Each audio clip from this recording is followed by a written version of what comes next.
Hello everyone, I'm Dr. Ravenholm and welcome back for another episode here on the Cosmic multiplayer server. Now in today's episode, we're going to be showing off one of our new farms because we've been absolutely desperate for resources and unfortunately our mountain there is only full of emeralds and there's no iron.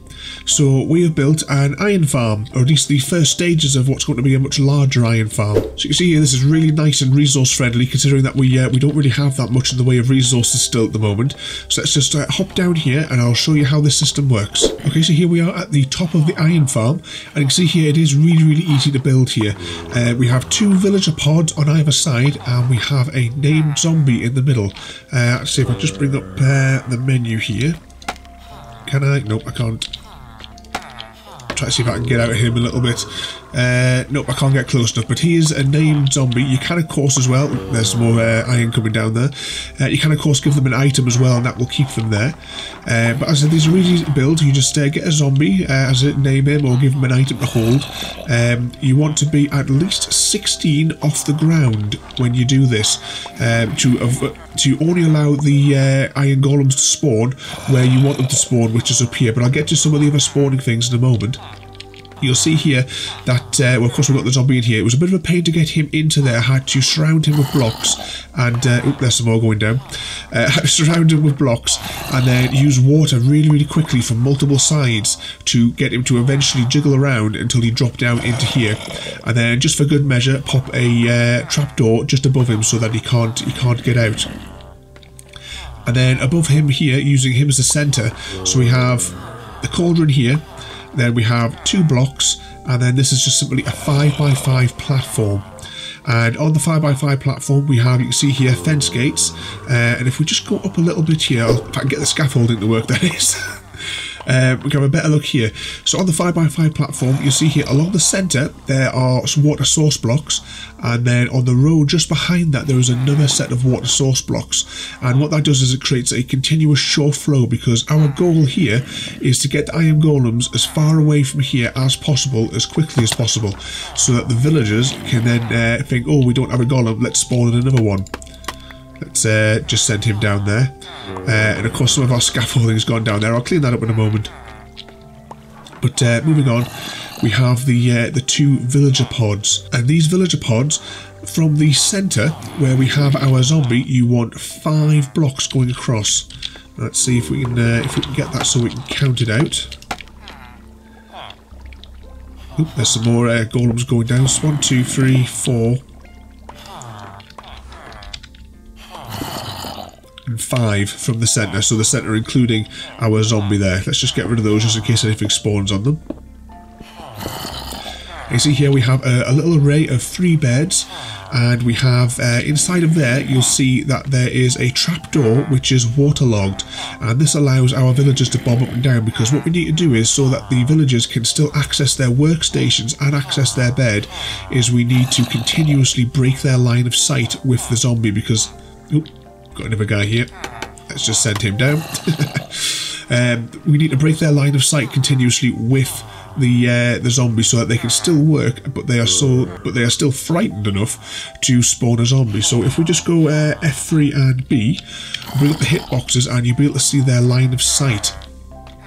So you'll see here, if I come down and maybe crouch a little bit, you see here inside of this pod here we have the trapdoor to keep them in and so they can still see out, and then we have a half slab with a piece of carpet on the top, and that carpet, as you can see with their eye line included with their bobbing up and down in the water, is enough to just fractionally for a moment continuously break their line of sight to the zombie, so they're continuously frightened and then feel they're safe.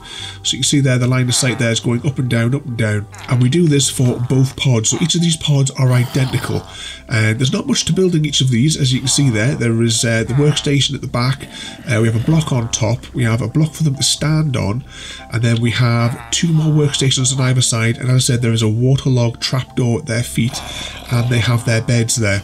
and of course we've got the half slab with a carpet on top. What you'll also see as well is I have a little cross-shaped bit of half slabs. Now these are lower half slabs, so you can see there with the gap with the glowstone on top, and the lower one there is to prevent spawnings, because when I built this the golems were spawning on here, so I actually AFK'd down in the killing chamber all night, and I only had 2 stacks of iron to show for it, because an iron golem had spawned here. And then of course the villagers on either side thought, oh well, there is already a golem here. See if we can send him down a bit. So at the moment, because we've got this guy here, nothing more will spawn here, but I'll get rid of him in a moment. Okay, you can see here now the sun is also starting to go down, and you'll see as well the villagers are trying to sleep, but because of that broken line of sight, they are continuously going into bed, getting a fright, and then getting back up. But that is perfectly fine. That is still acceptable for getting them to reset, so that they are then capable of working at their workstation and then spawning more golems in for us. Let's just send him down, and away he goes. And I tell you what, we don't need the debug screen up anymore. So you can see here these guys are continuously trying to sleep there, and of course, well, another bit as well there. We also have another half slab just on the top there. Now you see here the sun is now starting to go down, so I'm going to clear away a little bit of this mess.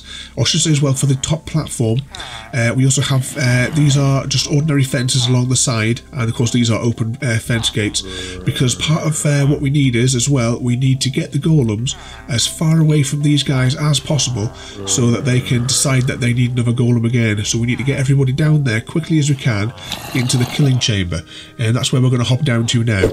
Okay, so down below you can see here this is a large water flow. I haven't used the full extent of each water block because I wanted them to be able to flow as fast as possible, so there was no possibility of them hanging on the edges.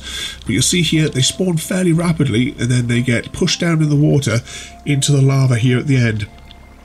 And for this, because we're using such a wide space, there are 3 lava buckets. So there's one there, and then one in the middle there. And as you can hear there, they flow down, they go into that, and there's a collection system beneath. So below the farm we have a little collection area. You see the lava is suspended on signs, so you can see there's a zombie coming in, sorry not a zombie, iron golem even coming in. And he's going to burn there because his head is still in the lava, so he can't lose the flame.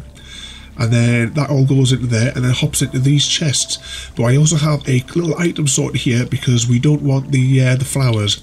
So we just have a basic item sorted here just to get rid of the poppies, and that just spits them out there using our little observer clock mechanism underneath there. And all that is super simple. I just do that there. The comparator gets that signal, charges this block, which powers that, which then pops that out into there, and they're just allowed just to despawn. And you can see here, just after a few hours, we had absolutely loads of iron that I actually compressed it all into iron blocks. We did have an additional 2 stacks, but I donated those in the town. And here we have another load of them there. And you can hear there is quite a few more of these guys coming in here. So as for tools, we are not going to have any problem anymore with getting tools for our builds. We just need some slime blocks and some more diamonds. I've been doing a little bit of mining because of course I don't mind using iron tools, because at the minute I have a few tools available to us in our underground little storage area.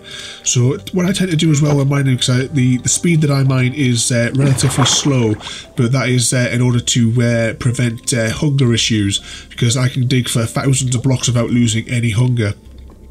And that is simply just by crouch mining. So if we come into, you see these, you can see all these various different shafts that go off here. I just block them off to prevent, you know, these guys from coming in. But if we'll just pick a little spot here. And the way I tend to mine is I crouch, and if you get yourself into the right angle, the first block gets taken out before you even hit the next block. And it's a case of we just go through we have now infinite iron, so that we can make all the iron tools that we need, and we can just slowly get through at this pace, and then whenever we come across an actual ore block that we actually want, we can break out the diamond tools and get any extras from that. Of course here we're digging up iron blocks here, we don't actually need those anymore. So I hope you enjoyed that little look at our iron farm. I think considering the mass amount of iron that we actually have now, I think over at the bamboo shop I may have a little flash sale of iron, just to maybe clear some of those iron blocks. Maybe a couple of stacks for a couple of diamonds or something. But I'll have a little look into that later. I hope you enjoyed this. I hope you enjoyed the intro as well, because I had a lot of fun making that. A lot of deaths as well, falling off, filming some of those shots. You can see there we're getting absolutely loads of iron golems in the background there. The only difficulty is really with this, it is resource friendly. However, the issue is getting the villagers and transporting them all the way here, because it is quite a hike to get them over here. I was going to dig a tunnel through the world, because there is a mechanic in the Bedrock edition. I was hoping that worked here in Java, because you can row up water streams, as you can see here. But unfortunately you can't do that in Java. When you do it in Java, you end up just sinking and getting pushed out of your boat. So the choice was then, do I dig a huge trench with iron tools that I don't have, or do I build a massive sky bridge going all the way to the closest village that I found, and then bringing them all the way back one at a time by rowing. The first 3 villagers, it took an hour and a half to transport them here over this huge bridge that goes, it just seems to go on forever, or at least it felt that way when I was operating it. But basically, to get the villagers up here, I cordoned them off in the village one at a time, and I had a boat waiting at the top of a water stream for them, so they would go straight up the tube and straight into the boat, and then it was just a case of rowing them all the way back here. So anyway, I hope you enjoyed that. Don't forget to rate, comment, favourite and subscribe, and I'll see you all next time.